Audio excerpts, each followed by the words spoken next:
Nous avons une approche globale dans l'esprit Fauchon, qui est essentiellement deux éléments. D'abord, le choix des ingrédients, et deuxièmement, la créativité de Fauchon. Le fait d'essayer de toujours surprendre le consommateur, le stimuler, l'inspirer. Ce sont autour de ces deux éléments qu'il y a une patte, une touche Fauchon. Il faut savoir qu'aujourd'hui, à peu près 80% du chiffre d'affaires au Japon repose sur des développements locaux, sur de nombreuses catégories comme la boulangerie et la pâtisserie. Certaines de ces recettes, d'ailleurs, ont été développées au Japon et ont été réexportées en France. Une des raisons pour lesquelles nous faisons beaucoup de développements locaux au Japon, c'est justement pour contourner ces différences de législation entre l'Union européenne et le Japon. On peut partir des mêmes recettes, mais on est obligé d'adapter les produits au Japon. Donc c'est pour ça qu'on ne les importe pas, mais on préfère les développer et les adapter directement, localement, et les fabriquer sur place. Alors évidemment, les consommateurs japonais sont très différents des consommateurs français ou occidentaux. Je vois deux éléments principaux. Le premier, c'est le rapport à la qualité. Il y a une tolérance zéro en matière de qualité de façon générale, à la fois au niveau du consommateur et de la distribution japonaise.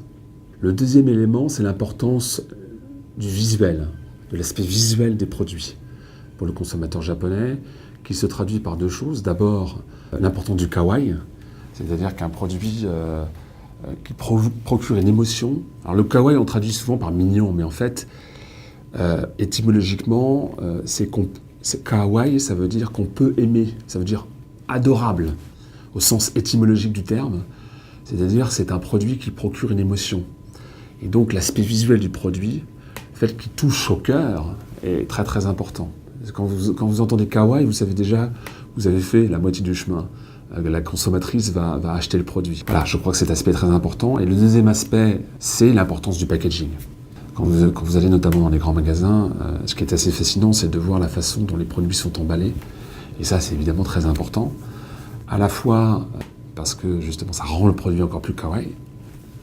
Et aussi, pour une autre raison, c'est que vous avez évidemment une part de la consommation qui est orientée sur le cadeau. Et donc le packaging est un élément très important quand on fait un cadeau.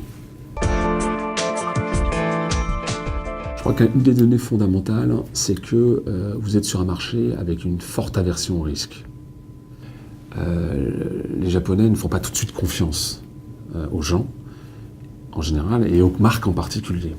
Donc en fait, quand vous cherchez à vous implanter sur le marché japonais, il faut partir du principe que ça va prendre beaucoup de temps. Il faut s'engager sur le long terme quand on s'attaque au marché japonais en se disant que ça va prendre un certain temps, que les choses ne se font pas du jour au lendemain, notamment en raison de cette forte aversion au risque.